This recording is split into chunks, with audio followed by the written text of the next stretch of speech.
സർക്കാർ ജീവനക്കാർക്ക് വമ്പൻ പ്രഖ്യാപനങ്ങൾ ഇല്ലാത്തതാണ് യുഡിഎഫ് സർക്കാരിന്റെ ആദ്യ ബജറ്റ്. ജീവനക്കാരുടെ ഡിഎ, പെൻഷൻകാരുടെ ഡിആർ എന്നിവ മുടക്കം കൂടാതെ നൽകുമെന്ന് പ്രഖ്യാപിച്ചു.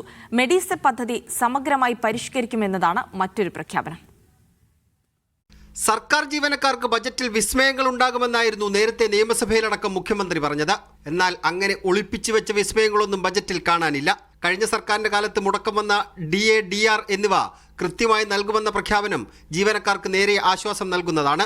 സംസ്ഥാന ജീവനക്കാരുടെ ഡിഎ, പെൻഷൻകാരുടെ ഡിആർ എന്നിവ മുടക്കം കൂടാതെ നൽകും. ലീവ് സറണ്ടറിന്റെ കാര്യത്തിൽ ഉചിതമായ ഒരു തീരുമാനം കൈക്കൊള്ളും.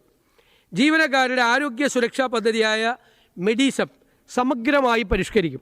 മുൻ സർക്കാർ പ്രഖ്യാപിച്ച അഷ്വേർഡ് പെൻഷൻ പദ്ധതിയിൽ നിന്ന് സർക്കാർ പിന്നോട്ട് പോകുന്നുണ്ട്. ആ പദ്ധതിയിൽ അവ്യക്തതയുണ്ടെന്നും അതുകൊണ്ട് കാര്യങ്ങൾ വിലയിരുത്തിയ ശേഷം നിലവിലുള്ള NPS പെൻഷൻ സംവിധാനം പരിഷ്കരിക്കുമെന്നും വി.ഡി. സതീശൻ പ്രഖ്യാപിച്ചു. സെക്രട്ടേറിയറ്റിനെ രാജ്യത്തെ ഏറ്റവും മികച്ചതാക്കാനുള്ള നടപടി സ്വീകരിക്കും. ഉദ്യോഗസ്ഥരുടെ പ്രകടനം വിലയിരുത്തുകയും അവരുടെ സേവനങ്ങൾ മെച്ചപ്പെടുത്തുന്നതിനും ആവശ്യമായ നടപടി സ്വീകരിക്കുമെന്നും പ്രഖ്യാപനമുണ്ട്. ഫയലുകളുടെ വേഗത്തിലുള്ള നീക്കത്തിന് ഉദ്യോഗസ്ഥരുടെ തട്ടുകൾ കുറയ്ക്കുന്നത് അടക്കമുള്ള ഭരണപരിഷ്കാര നടപടികൾ കൈക്കൊള്ളുമെന്നാണ് മറ്റൊരു പ്രഖ്യാപനം. മീഡിയ 1 തിരുവനന്തപുരം.